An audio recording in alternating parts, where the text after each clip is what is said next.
सुस्वागतम सुस्वागतम. तर चला बघूया आजच्या भागात काय ट्विस्ट आला आहे. तर इकडे आता जी तनिषा असते, तनिषाचा प्लॅन सक्सेस झालेला असतो. इंद्र हा घर सोडून चाललेला असतो, एकटाच रोडनी चाललेला असतो. त्याला काहीच कळत नाही कुठे चालला आणि काय चालला आहे. तर इकडे जी तनिषा आहे ती उर्मिलाला म्हणत असते, उर्मिला आता आपल्याला काहीतरी करायचंय, पुढचा प्लॅन रचायचा आहे. तर आता लगेच उर्मिला म्हणते, आता आपण कशाला काय करायचं, आपण काहीच नाही करायचं आता तनिषा, आपण फक्त बघत राहायचं यांची मजा.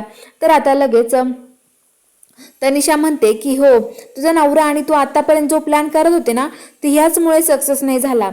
तू नुसतं बघत राहायचं, तुमचं थोडं काय झालं का तुम्हाला खूप आनंद होतो या गोष्टीचा.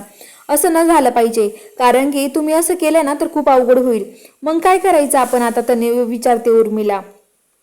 तर तनिषा सांगते, आता आपण असं करायचंय, तुला माहिती का काय करायचं. आता आपण घरात सगळ्यांना राणी निंद्रामध्ये काय घडलंय ना याची ठिणगी घरामध्ये सगळ्यांमध्ये टाकत राहायची. सगळ्यांना कळलं पाहिजे नेमकं काय घडलंय ते. तर उर्मिला म्हणते, तनिषा तू खरंच खूप हुशार आहे ग. मला माझ्या नवऱ्याला आजपर्यंत जे जमलं नाही ते तू करून दाखवलंस. खरंच तनिषा तू खूप हुशार आहेस. मला तुझा स्वभाव, खरंच तुझा प्लॅन खूप आवडतो. तर आता लगेच ती म्हणते की हो ना, मग आता कामाला लागायचं.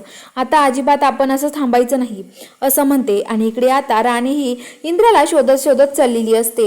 रोडने ती सगळीकडे इंद्रा शोधते. इंद्र सर खूप ओरडत असते. पण इंद्राला एकच आठवत असतं, ते म्हणजे तनिषाने त्याच्यासोबत जे केलं होतं तेच आठवत राहतं त्याला.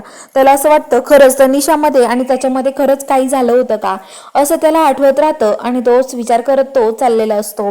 तर चला बघूया आता पुढील भागामध्ये खरंच तो इंद्राला समजेल का, राणीला इंद्र सापडेल का आणि राणीला समजेल का तनिषा आणि इंद्रामध्ये नेमकं काय घडलं होतं.